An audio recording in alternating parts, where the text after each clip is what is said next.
Je suis Anne-Cécile Benita, je suis directrice de la communication institutionnelle de Renault Trucks. On a trois grands axes, je dirais. Le premier, c'est continuer à travailler sur les véhicules actuels, les véhicules thermiques. Réduire les émissions de CO2, ça veut dire réduire la consommation. On continue à faire évoluer les moteurs, on fait évoluer aussi l'aérodynamique.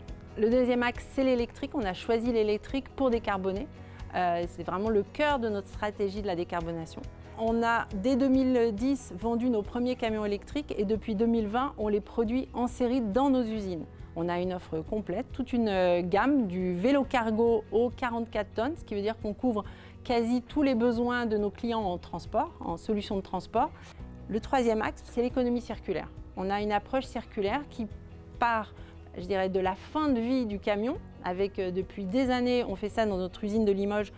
On remanufacture, on reconditionne des boîtes de vitesse, des moteurs, des grosses pièces et on les réinjecte dans le circuit après-vente. Campix, c'est trois axes d'innovation. La décarbonation, la logistique urbaine et la disponibilité des véhicules. Campix reçoit des demandes des équipes internes qui ont des besoins, qui ont besoin de résoudre une problématique.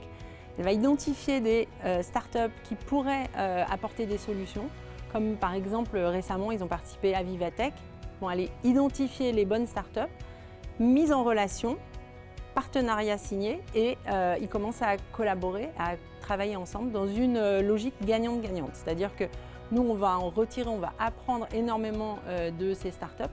Les startups vont aussi bénéficier déjà du cadre, du lieu, mais aussi d'une aide pour obtenir des subventions ou pour être plus visibles. Ces innovations qui vont naître de cette collaboration, elles vont bénéficier non seulement à nos clients, à toute notre entreprise, mais aussi à la société au sens large.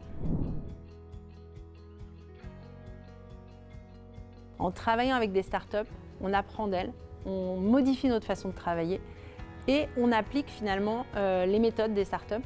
Je pense notamment à l'agilité, on en parle beaucoup, mais l'agilité finalement c'est travailler avec ce qu'on a sous la main. C'est aussi mettre en œuvre très rapidement des prototypes pour ce qu'on appelle les proof of concept, c'est finalement montrer que ça fonctionne. Et puis nous on va aussi jusqu'à proof of value, c'est-à-dire est-ce que ce qu'on a mis en place va apporter de la valeur à nos clients, à notre société, bien sûr, notre entreprise, et à la société au sens large.